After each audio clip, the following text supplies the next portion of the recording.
Jadi kalau Anda sholat kok masih sering salah, dan saya yakin semua orang juga gitu, kalau nggak nabi, nggak wali itu ada ya kesalahan-kesalahan yang tidak fatal-fatal banget, karena ada kebaikan yang Anda lakukan, yaitu ketika Anda dipanggil, Anda istijabah, Anda mengiyakan dengan menghadap. Ya itu sudah bagus. Nah setelah menghadap ternyata disuruh apa itu tidak nurut. Disuruh apa gak nurut itu satu kesalahan yang tidak mengganggu poin pertama tadi, Anda menghadap. Sehingga banyak cerita di hadis-hadis, ada sahabat yang zaman itu tidak soleh-soleh banget.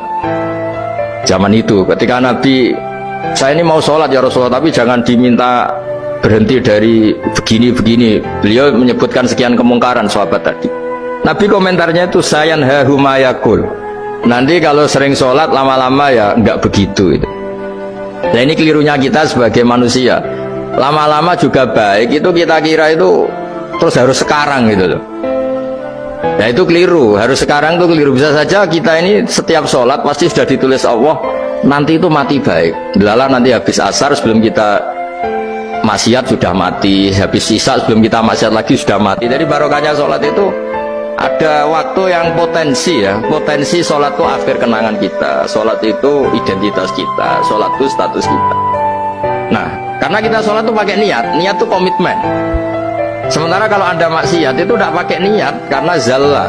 Zallah itu ya ada niat maksiat, tahu-tahu mungkin di bis ketemu orang cantik, terus agak jelalatan, tapi kan tidak niat. Tapi kalau sampai sholat kan datang ke masjid, bayangkan imami ini, nanti kamu takbir, nanti kamu baca ini, baca ini. Jadi benar-benar komitmen, itu status kita.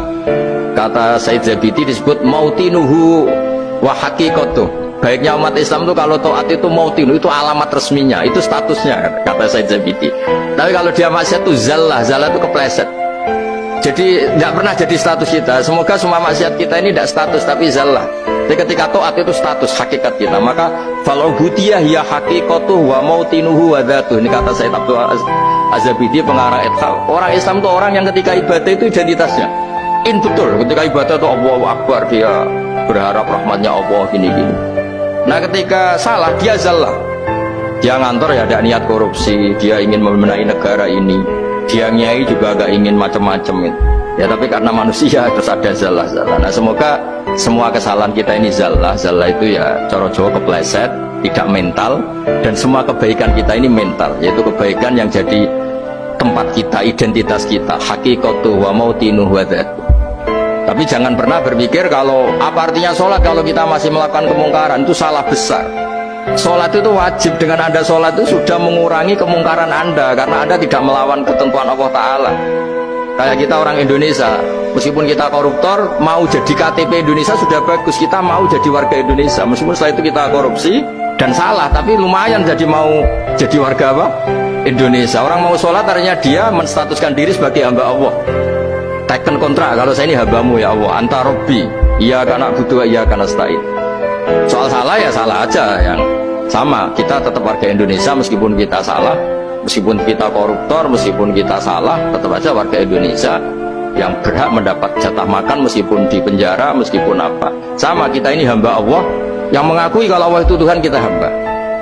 Dan barokahnya pengakuan itu insya Allah di cerita-cerita syafaat, kalau kita dosa atau apa insya Allah dapat syafaatnya Rasulullah SAW, karena kita tidak pernah lari dari status kehambaan.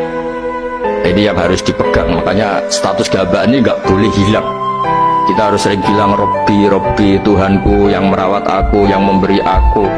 Dengan demikian kita menjaga status kehambaan kita. Dan status hamba ini yang menjadikan orang layak masuk surga, yaitu fadkhuli fi ibadi, kamu harus resmi menjadi hambaku, baru ada perintah wadkhuli jannati. Kalau menjadi hamba aja nggak mau, kita punya keangkuhan, punya keinginan yang mulu-mulu, sehingga seakan-akan kita ini Tuhan. Nah itu tidak menghamba. Kita harus fadkhuli fi ibadi, baru wadkhuli jannati. Ya, saya kira demikian. Semoga ini manfaat.